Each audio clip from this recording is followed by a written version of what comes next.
আসসালামু আলাইকুম ওয়ারাহমাতুল্লাহ। আমার চ্যানেলের নাম ভালো থাকার গল্প ইসলামের আলোকে।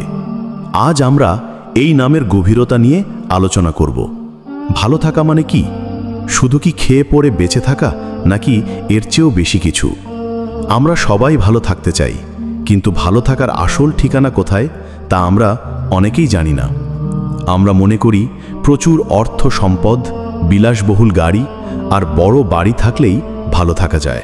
অথচ আপনি যদি পৃথিবীর দিকে তাকান, তাহলে দেখবেন অনেক বিত্তশালী মানুষও হতাশা ও বিষণ্ণতায় ভোগেন। কেন এমন হয়? কারণ তাদের জীবনে ভালো থাকার আসল উপাদানটি নেই, আর তা হলো আল্লাহ সাথে সম্পর্ক। আমাদের চ্যানেলে আমরা ভালো থাকার গল্প শোনাব, তবে তা ইসলামের আলোকে।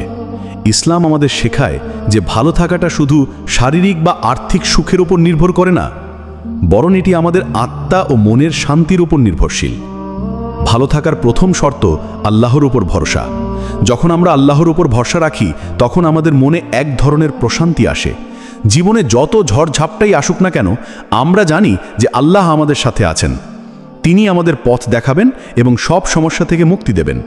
এই বিশ্বাস আমাদের ভালো থাকার জন্য খুবই জরুরি। ভালো থাকার দ্বিতীয় শর্ত আল্লাহর ইবাদত। ইবাদত শুধু নামাজ, রোজা বা জাকাতের মধ্যে সীমাবদ্ধ নয়। ইবাদত হলো আল্লাহর সন্তুষ্টির জন্য করা যে কোনো ভালো কাজ। যেমন ধরুন, আপনি যখন কোনো অভাবী মানুষকে সাহায্য করেন, তখন আপনার মনে এক ধরনের আনন্দ আসে। এই আনন্দই হলো ভালো থাকার গল্প। ভালো থাকার তৃতীয় শর্ত নেক আমল বা ভালো কাজ। আমাদের জীবনে ভালো থাকার বীজ বপন করে।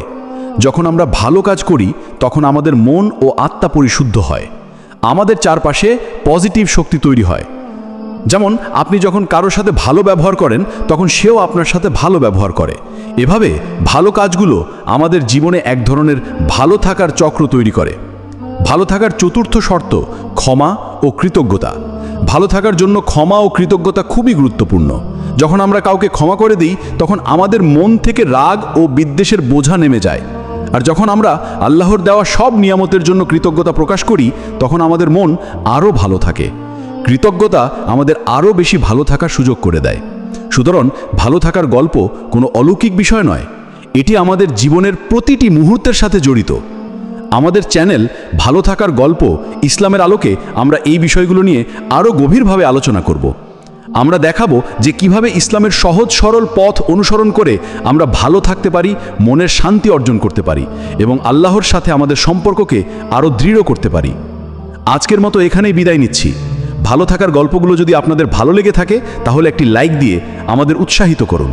আপনার মূল্যবান মতামত কমেন্টে জানাতে ভুলবেন না, কারণ আপনাদের মন্তব্য আমাদের জন্য খুবই গুরুত্বপূর্ণ। আর এমন সুন্দর সুন্দর ইসলামিক মোটিভেশনাল স্পিচ নিয়মিত শুনতে চাইলে আমাদের চ্যানেলটি সাবস্ক্রাইব করে পাশে থাকা বেল আইকনটি বাজিয়ে দিন, যাতে কোনো ভিডিও আপনার মিস না হয়। সবাই ভালো থাকুন, আল্লাহর রহমতে থাকুন। দেখা হবে পরের ভিডিওতে নতুন কোনো ভালো থাকার গল্প নিয়ে।